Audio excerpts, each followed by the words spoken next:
जय मसीह की दोस्तों, पैगाम मसीह में आपका बहुत बहुत स्वागत है। आज फिर से हम मौजूद हैं परमेश्वर के वचन में से बात करने के लिए। और आप और हम सब जानते हैं इस सीरीज में हम बात कर रहे हैं सिर्फ यीशु मसीह की टीचिंग्स पर, जो वो हमें पैराबल्स के तरीके से कहानी के तौर पे आपको और मुझसे बताते थे। इस कार्यक्रम के चौथे एपिसोड को आज हम आपके सामने लेकर उपस्थित हैं।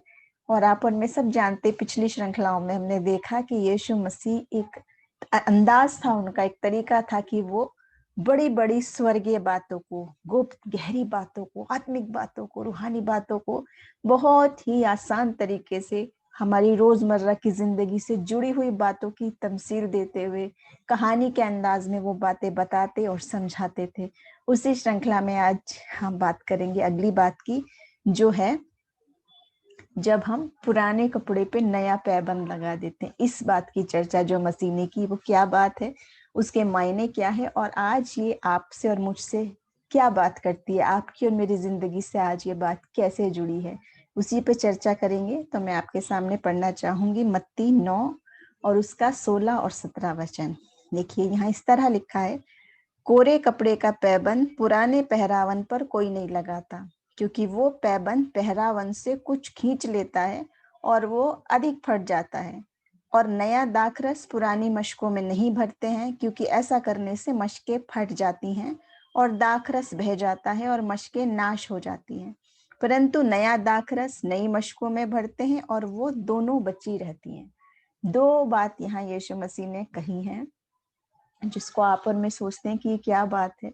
और आसान शब्दों में हम सोचते हैं कि ये मशकों के बारे में बात की जा रही है, या दाखरस के बारे में बात की जा रही है, या ये कपड़े के बारे में बात की जा रही है।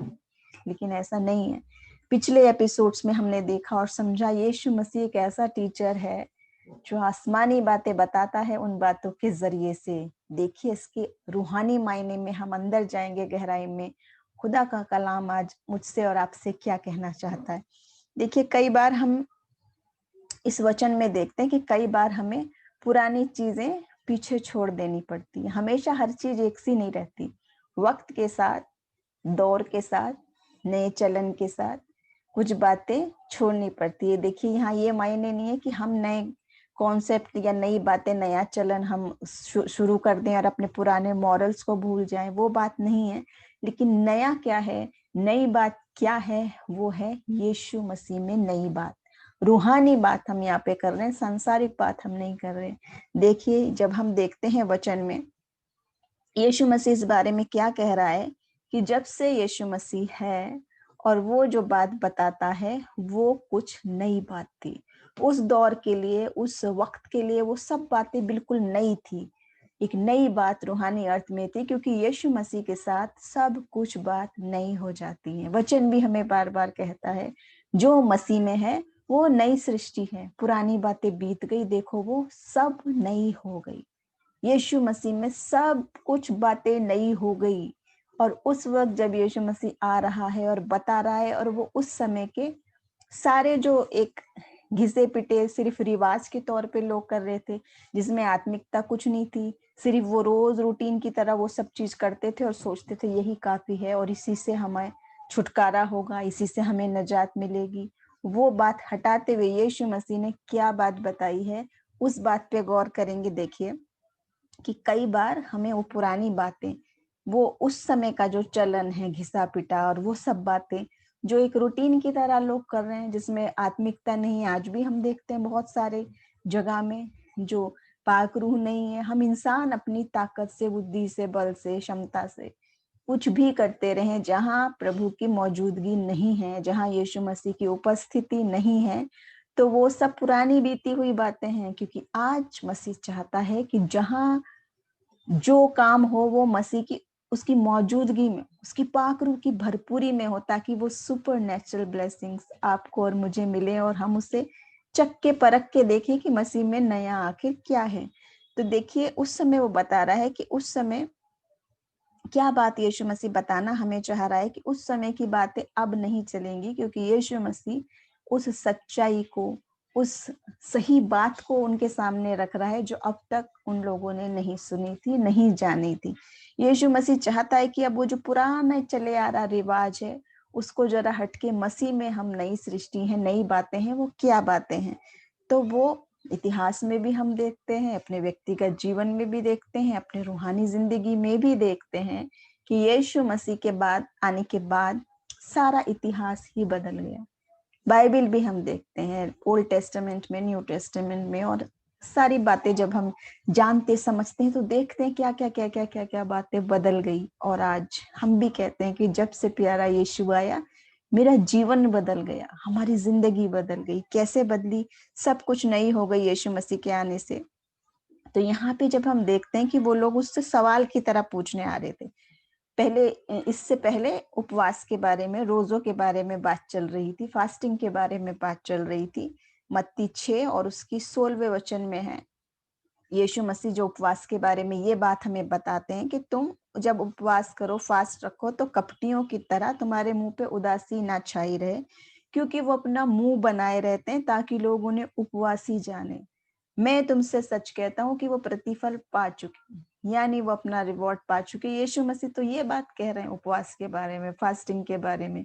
लेकिन वो लोग क्या सवाल लेकर आए थे? देखिए, इसी घटना से पहले जहां ये कपड़े पे पैबंद की बात कही, जहां ये मशकों की बात कही, उससे पहले बात क्या हुई थी, किस संदर्भ में बात कही जा रही है? अगर हम गौर करें तो देखेंगे मत्ती 9 और उसके 14 वचन में देखेंगे, तब यूहन्ना के चेलों ने उसके पास आकर कहा कि क्या कारण है हम और फरीसी इतना उपवास करते हैं पर तेरे चेले उपवास नहीं करते?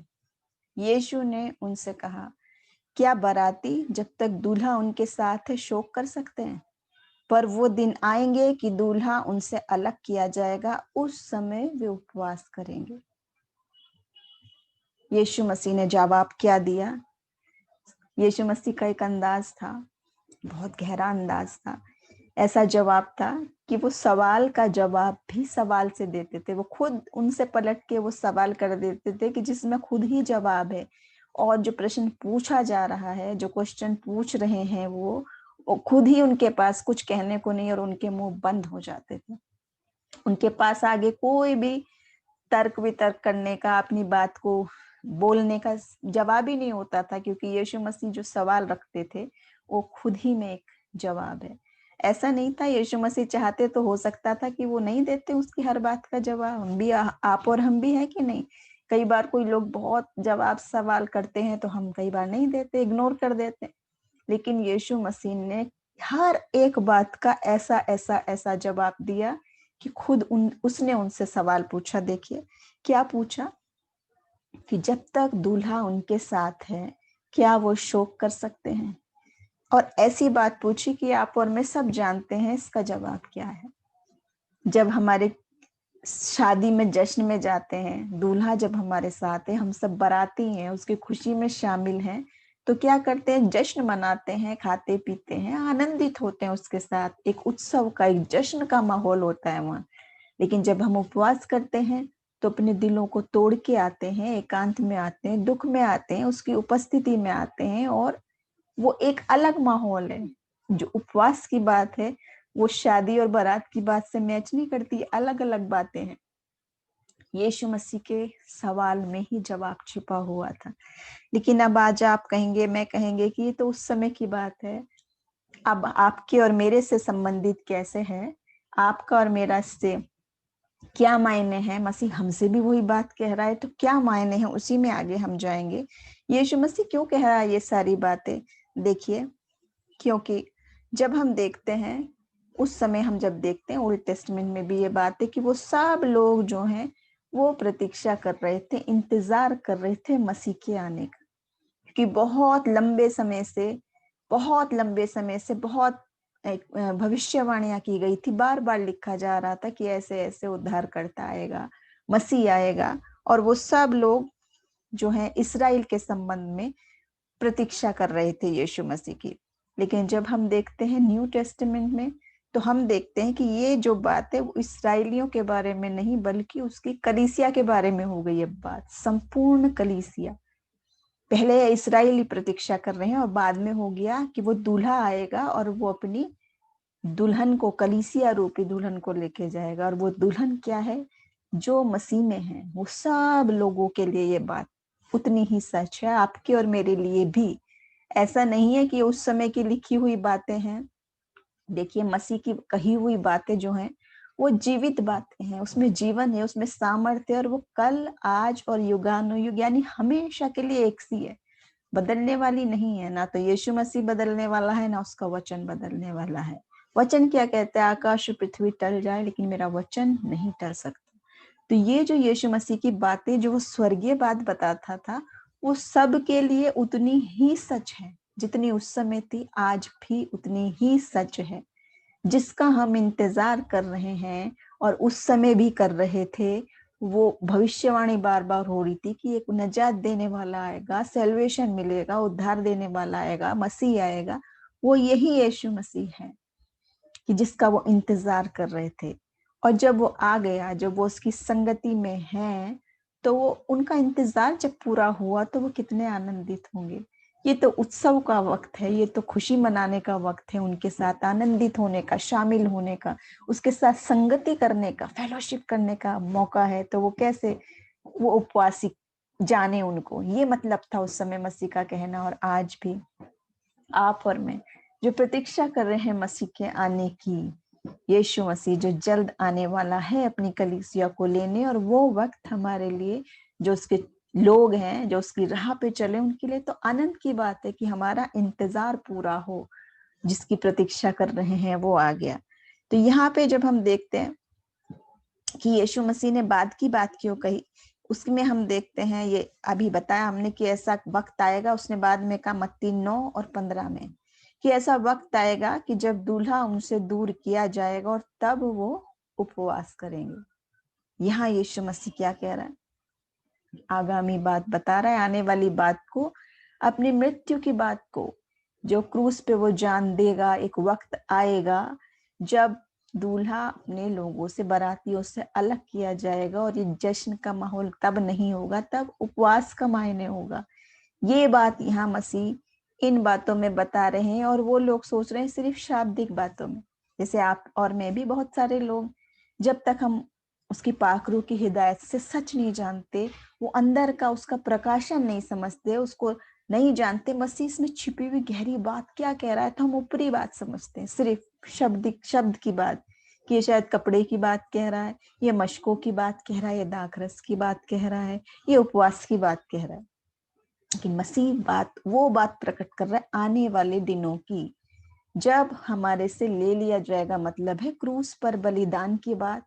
और उसके बाद जब मसीह तीसरे दिन जी उठे और चले गए, और फिर से आने वाले हैं, जो सेकंड कमिंग की बात जो हम कह रहे हैं और हम इंतजार कर रहे हैं। अब जो हम उपवास प्रार्थना कर रहे हैं मसीह की, वो क्या करते हैं? अपनी तैयारी के लिए, अपने गुनाहों पापों से तौबा के लिए, और अपने को शुद्ध रखने के लिए, और मसीह के आने के इंतजार में। उस समय के लोगों की तरह नहीं। यीशु मसीह क्यों कह रहे हैं उस समय के लोगों को ये बात? क्योंकि उस समय के वो जो लोग हैं, जो ये बात पूछ रहे हैं, जो सवाल पूछ रहे हैं, ऐसा नहीं है कि उपवास करना बहुत कुछ पाप की, गुनाह की चीज है। यीशु मसीह ये नहीं कह रहे हैं।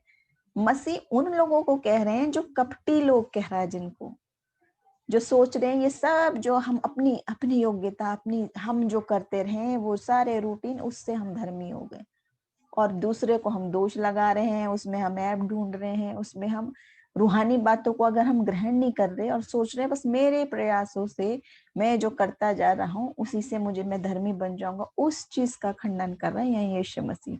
और आने वाली अपनी महिमा की बात को यहाँ पे बता रहा है कि कैसे ये सब बात होगा। देखिए, हम यहाँ देखते हैं कि जो बात ओल्ड टेस्टामेंट में थी वो अब लागू नहीं है।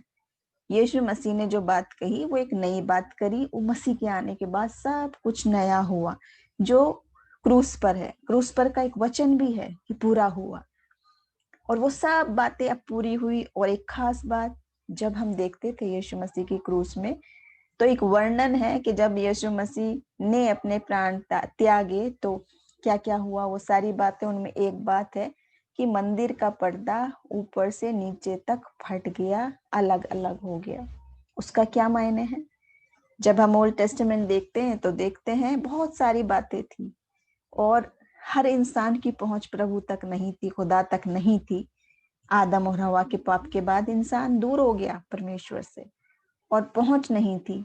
उसमें आप देखते हैं पूरा डिटेल में बता रखा है ओल्ड टेस्टामेंट में कि कैसे कैसे होता था। एक स्थान तक इतने लोग जा सकते थे, फिर और पवित्र स्थान, फिर अति पवित्र, अंदर तक बिल्कुल चुना हुआ एक दो लोग जाता था, सबकी पहुंच नहीं थी वहां।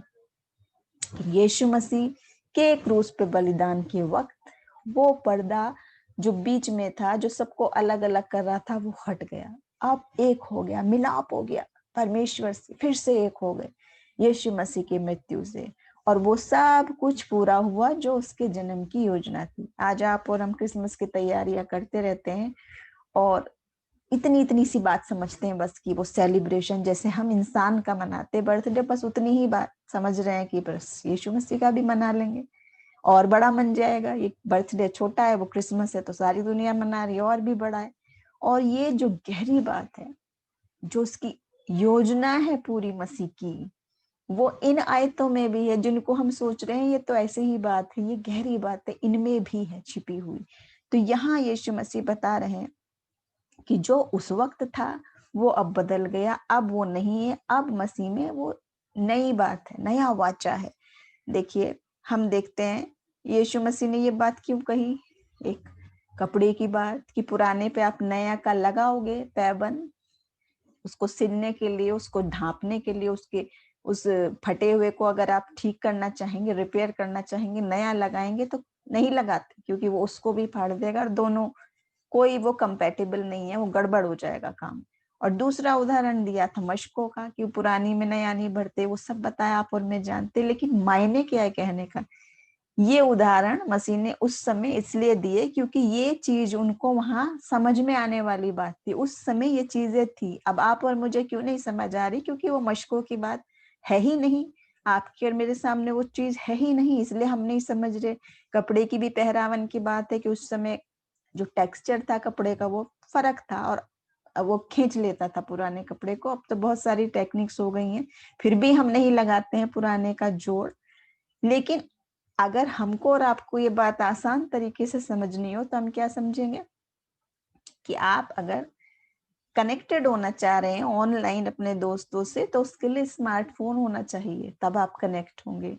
वो पुराने समय वाले जो फोन होते थे, लैंडलाइन वाले, जिनमें कुछ नहीं होता था, आप देख भी नहीं सकते थे और कुछ भी नहीं थी कोई फैसिलिटी, तो उसमें और इसमें फर्क है कि नहीं। अगर आप कनेक्शन लेना चाह रहे हैं, आप व्हाट्सएप, फेसबुक या कोई भी ऐप से आप कनेक्टेड हो रहे हैं अपने फॉलोअर्स से, अपने दोस्तों से, अपने रिलेटिव से, तो आपको उस तरीके का फोन होना पड़ेगा जो आज के जमाने का है। आप समझ रहे हैं मेरी बात, ये एक उदाहरण है क्योंकि ये हमारे लिए सहज है, ये हमें समझ में आ गया। और वो चीज हमारे सामने नहीं है इसलिए हमें समझ में नहीं आई, लेकिन उस वक्त के लोगों के लिए वही बात समझाने वाली थी, क्योंकि उस समय ये वाली बात नहीं थी। इसलिए जो मतलब उसका है वो यही है कि हर एक चीज के साथ कंपेटेबल नहीं होती है। हम चार्जर करते हैं, फोन लगाते हैं, तो एप्पल वाले का चार्जर फर्क है, तो दूसरे वाले फोन का, एंड्रॉइड का फर्क है कि नहीं है। उससे वो नहीं चार्ज होगा, उससे वो नहीं चार्ज होगा, हर एक के लिए अलग अलग चीज आज हम समझ रहे हैं। तो ये तो उस समय के उदाहरण के तरीके से प्रभु ने इतनी बड़ी गहरी बात बताई है कि अब जो यीशु मसीह में है वो नई सृष्टि है, पुरानी बातें बीत गई हैं, वो सब नई हो गई हैं, सब एक दो तीन चार नई नहीं हुई। मैं इस बात पे बहुत गौर कराना चाहती हूँ, क्योंकि मैंने बहुत सारे लोगों को देखा, आपने भी देखा होगा, जो सोचते हैं हम बॉर्न अगेन हैं, हम नए सिरे से जन्मे हुए हैं, हम मसीह में हैं, नई सृष्टि, और बातें वही है पुरानी सब, जो सब कुछ पहले था अगर वही सब अभी भी है, तो आपको यही समझ लिए कि आप वही पुराना ही जोड़ लगाए हुए हो अभी तक, नया जोड़ उसमें लगा रहे पुराने में ही। जबकि मसीह कह रहा अब सब कुछ नया है, सब कुछ बदल जाना है, वो वाला अब नहीं चलेगा, अब नया तरीका है। क्योंकि जिसका आप इंतजार कर रहे थे, शांति का राजकुमार, नजात देने वाला, उद्धार करता, एकमात्र रास्ता यीशु मसीह, वो है और आ चुका है। तो उसके पीछे अब हम जब चलते हैं, तो जब से मसीह जो बात बता रहा है वो तो वो पूरा कर चुका रास्ता, वो सब कुछ बात बता चुका, और वो बार बार कह रहा है कि पूरा हुआ और मार्ग सत्य जीवन में ही हूँ, बिना मेरे द्वारा नहीं जा सकता। वो सब बात जो कह रहा है और आप सोच रहे हो कि नहीं, मैं तो वही पुराना जैसे बता रहा था ओल्ड टेस्टामेंट वही सब करूंगा, कि मैं अपने कितना उपवास रखता हूँ, कितना प्रार्थना करता हूँ, कितने घंटे मैं पढ़ता हूँ, कितना मैंने रटा है, अपनी बुद्धि ज्ञान अपनी क्षमता से अगर आप सोच रहे हैं तो हम अपने आप को धोखा दे रहे हैं, क्योंकि जो उस वक्त बात थी वो इस वक्त नहीं है। क्योंकि यीशु मसीह आकर वो उद्धार की योजना जो पहले से प्लान थी वो कर चुका है। ये मायने समझा रहा है मसीहा इस बात से। देखिए इसके बारे में हमें वचन भी बता रहा है, हम देखेंगे यिर्मयाह 31 और उसकी 31 से 34 आयत मैं पढ़ूंगी आपके सामने। फिर यहोवा की ये भी वाणी है, सुन, ऐसे दिन आने वाले हैं जब मैं इस्राएल और यहूदा के घरानों से नई वाचा बांधूंगा। न्यू प्रॉमिस की बात है। वे उस वाचा के समान ना होगी जो मैंने उनके पुरखाओं से उस समय बांधी थी, जब मैं उनका हाथ पकड़कर उन्हें मिस्र देश से निकाल ले आया था। यद्यपि मैं उनका पति था तो भी उन्होंने मेरी ये वाचा तोड़ डाली। सुनिए ध्यान से, नई बांधूंगा उस वाचा के समान नहीं होगी। 33वां वचन, परंतु जो वाचा मैं उन दिनों के बाद इस्राएल के घराने से बांधूंगा वो ये है, मैं अपनी व्यवस्था उनके मन में समाऊंगा और उसे उनके हृदय पर लिखूंगा, और मैं उनका परमेश्वर होऊंगा और वो मेरी प्रजा ठहरेंगे। यहोवा की ये वाणी है। और तब फिर उन्हें एक दूसरे से ये कहना ना पड़ेगा कि यहोवा को जानो, क्योंकि यहोवा की ये वाणी है, छोटे से लेके बड़े तक सब के सब मेरा ज्ञान रखेंगे, क्योंकि मैं उनका अधर्म क्षमा करूंगा और उनका पाप फिर स्मरण ना करूंगा। यहाँ नई वाचा की बात है, ऐसा वक्त आएगा जो कह रहा है। तो यहाँ पे मैं क्यों बता रही हूँ ये पहली वाली वचन, देखिए मैं 2 वर्सेस आपके सामने बताना चाह रही हूँ। 2 उस वचन के शब्द पे जरा गौर करें। यहाँ जो बात है वो बोल रहा है कि ऐसा वक्त आ रहा है, आने वाला है, कि ऐसा होगा कि मैं नई वाचा बांधूंगा। और यीशु मसीह क्या कह रहा है, वो वक्त आ चुका है और हो चुका है, पूरा हुआ। दोनों के टेंस पे अगर हम देखें, वो कह रहा है आएगा ऐसा। ओल्ड टेस्टामेंट कह रहा है कि मैं ऐसी बांधूंगा, ऐसी वाचा बांधूंगा, और यहाँ यीशु मसीह कह रहा है कि मैं कर चुका हूँ, वो वक्त आ चुका है। तो यहाँ पूरी बात को क्लियर किया गया वचन पे। जब हम गौर करते हैं ध्यान से तो हम देखते सब बातों का सवाल, हर बात का जवाब जो जो हमारे मन में आता है वो सब का खुलासा कलाम में ही दिया गया है, जब हम उसको ध्यान से देखते हैं। और एक और वचन मैं आपके सामने पढ़ूंगी, इब्रानियों 8 उसका 13। यहाँ ऐसे लिखा है, नई वाचा के स्थापन से उसने प्रथम वाचा को पुरानी ठहराई, और जो वस्तु पुरानी और जीर्ण, जीर्ण मतलब बहुत पुरानी, खराब जब होने लगती है, उसका मिट जाना अनिवार्य है। मैं हिंदी में पढ़ रही हूँ, आप उर्दू में इंग्लिश में भी देख सकते हैं। नई वाचा के स्थापन से, इब्रानियों 8:13, उसने प्रथम वाचा को पुरानी ठहराई, और जो वस्तु पुरानी और जीर्ण हो जाती है उसका मिट जाना अनिवार्य है। वचन हमें ये बात बता रहा है। वो पुरानी बात है, अब वो बदल चुकी है, अब नई वाचा मसीह में है, वो ये है, और पुरानी हमने नहीं करनी है अब फॉलो। पुरानी बात बदल गई है। इसी तरह हमारी जिंदगियां भी बदलनी है मसीह में। उसी तौर तरीके से चलने वाली वाचा अब नहीं है, क्योंकि यीशु मसीह में हम नई सृष्टि हैं। पुरानी बातें बीत गई, वो सब नई हो गई। सब वही मशकों की बात कह रहे हैं, वही कपड़े पे पैबंद की बात कह रहे हैं, वही बात जिंदगी की है, वही बात हमारी रूहानी बात है, वही बात इतिहास में भी हुई, मसीह के आने के बाद की बात बिल्कुल फर्क हो गई सब बात। तो यीशु मसीह जब आता है सब बातें बदल जाती है। और इसीलिए वो कह रहा है कि उपवास की बात के बारे में, जब तक मैं उनके साथ हूँ वो उपवास नहीं करेंगे, पर ऐसे दिन आते हैं जब दूल्हा उनसे अलग किया जाएगा।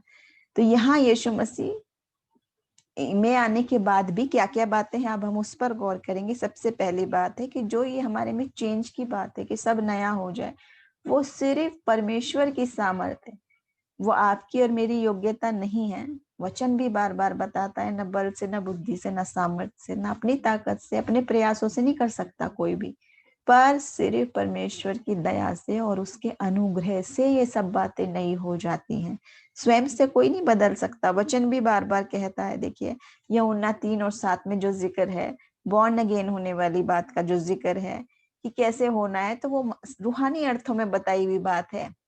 उस समय का वो इंसान भी जो सवाल पूछ रहा वो यही पूछ रहा जैसे अपने लॉजिक से, अपनी बुद्धि से, कम बुद्धि कम लॉजिक, वहां तक पहुंच नहीं रही बात जहां प्रभु की योजना है।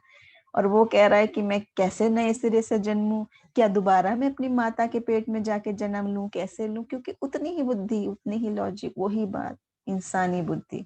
लेकिन परमेश्वर की बात कितनी बड़ी बात है, क्या मायने हैं नए सिरे से जन्म लेने का, वो पूरी तरह बता रहा है कि जो प्रभु में है वो नई सृष्टि है, पुरानी बातें बीत गई, सब नई हो गई। कुरिन्थियों 5, दूसरा कुरिन्थियों 5:17 है ये। तो ये जो चेंज की बात है वो पूरी तरह प्रभु के हाथ में है, लेकिन हमने क्या करना है। प्रभु तो चाहता है, उसका तो फजल सबके लिए, उसकी तो योजना सबके लिए, और वो कर चुका, वो सब काम सबके लिए पूरा कर चुका। लेकिन आपको और मुझे क्या करना है, हमें अपने दिलों को खोलना है प्रभु को आने के लिए, उन दिलों को खाली करना है, अपनी पुरानी जिंदगी से तौबा करते हुए पूरी तरीके से परमेश्वर में आना। ये नहीं है कि उसी में जोड़ लगाते रहें, इधर का उधर उधर का उधर, जोड़ लगाने से पुराना ही रहेगा। नई सृष्टि और सब कुछ नया कैसे हो जाएगा जब आप अपनी अभी तक पुरानी ही चीजों को लेके चले हुए हैं और उसी में जोड़ लगाते जा रहे हैं, नए नए नए नए, उसी में कुछ नहीं बदलना चाह रहे। उन तारीखों पे आपको वो सारे रिवाज, सारी चीजें याद आ जाते हैं जो आप करते थे, और आप वही खाना चाहोगे, वही पहनना चाहोगे, वही इंजॉयमेंट आनंद करना चाहोगे, और कहोगे मैं प्रभु में भी हूँ, प्रभु में भी हैं। और वो भी पिछली बातें सब है, 365 दिन आपके पास हैं साल के, लेकिन उसी दिन वही चीज अगर आप कर रहे हैं तो आप कहीं ना कहीं उसी चीज से जुड़े हैं, अभी तक निकले नहीं हैं बाहर। प्रभु चाहता है कि हम वो जोड़ वोड़ लगाने की बात नहीं, पिछला छोड़ के प्रभु में नई सृष्टि होके आ जाए, क्योंकि वो सब कुछ नया बना देता है और हमारे गुनाहों को भी भुला देता, उसका भी वो लेखा नहीं लेता। हमें पश्चाताप के साथ दिलों को तोड़ के प्रभु के सम्मुख आना है। तो आखिरी में मैं यही बताना चाहूंगी कि अगर आज आप परमेश्वर को काम नहीं करने दे रहे अपने जीवन में, आप सोच रहे मैंने ही करना है, अपना रिकॉर्ड रखते हैं, मैं कितने घंटे ये कर रहा हूँ, मैं कितना बखान करते रहते, मैंने ये किया, मैंने। महिमा किसको मिलनी है, प्रभु को। और आप कर रहे मैंने ऐसा कर दिया, मैंने वैसा कर दिया। अगर इंसान ये करने लग रहा है तो हम प्रभु को मौका नहीं दे, उसकी उस नई वाचा को हम फॉलो नहीं कर रहे, हम वही पुराने हैं अभी तक, उन्हीं कपटी शास्त्री और फरीसियों की तरह जिनको यीशु मसीह डांट रहा है यहाँ पर और बोल रहा है, उनको कपटी शब्द बोल रहा है, वही कपट की बात है। अगर हम इंसानी क्षमता पर यकीन कर रहे हैं, प्रभु के फजल पर नहीं। दूसरी बात कि अगर हम उन्हीं पुरानी आदतों पर चले जा रहे हैं, मसीह को भी अपनाए हैं और पुरानी भी आदत नहीं छोड़ रहे, यानी कि दो कश्तियों में सवारी कर रहे हैं, इधर भी उधर भी, डामाडोल, किस लक्ष्य की तरफ हम चल रहे हैं। तो आज प्रभु चाहता है कि हम इस वचन के जरिए अपने आप को तैयार करें इस बात के लिए कि हमारा पीछा जो है, पिछला जो पाप है वो छूट गया पीछे, अब हम मसीह में हैं, तो हम एक नई सृष्टि है, पुरानी बातें बीत गई और देखो वो सब नई हो गई। आज का वचन प्रभु हमसे ये बोल रहा है कि हम जो प्रभु में हैं और उसके साथ हैं, हम आनंदित हैं। जब परमेश्वर हमारे साथ है तो हम हर स्थिति में आनंदित रहते हैं। और वचन भी कहता है कि संसार में तो तुम्हें क्लेश होता है, लेकिन धैर्य रखो, मैंने संसार को जीत लिया है। और मसीह हर घड़ी आपके साथ है, जीवन में भी, जीवन के बाद भी। वही अनंत जीवन देने वाला है, वही जीवन की रोटी है, वही जीवन का जल है, वही जीवन की रोशनी है। तो चाहते हैं आज के वचन के जरिए प्रभु हम सबको तैयार करे कि हम सही अर्थों में उसके उस वचन में छिपी हुई गहरे खजानों को जाने और समझे कि परमेश्वर का वचन आज आपसे मुझसे क्या कहना चाहता है। ये हिस्ट्री की बात नहीं है, ये जो बाइबल है ये ऐसा नहीं है प्रिंटेड किताब है, लिखी और पढ़ी है, बस उसको हम और किताबों की तरह पढ़ते रहें। वो जीवित वचन है, सामर्थी वचन है, उसमें आज भी वही सामर्थ्य है जो तब थी। तो आज के कलाम के जरिए खुदा हम सबको बरकत दे और हमारे साथ बने रहें। फिर अगली एपिसोड में हम मिलेंगे परमेश्वर के वचन में से यीशु मसीह की एक नई टीचिंग के साथ, पैगाम मसीह में। प्रभु आप सबको आशीष दे। Thank you so much.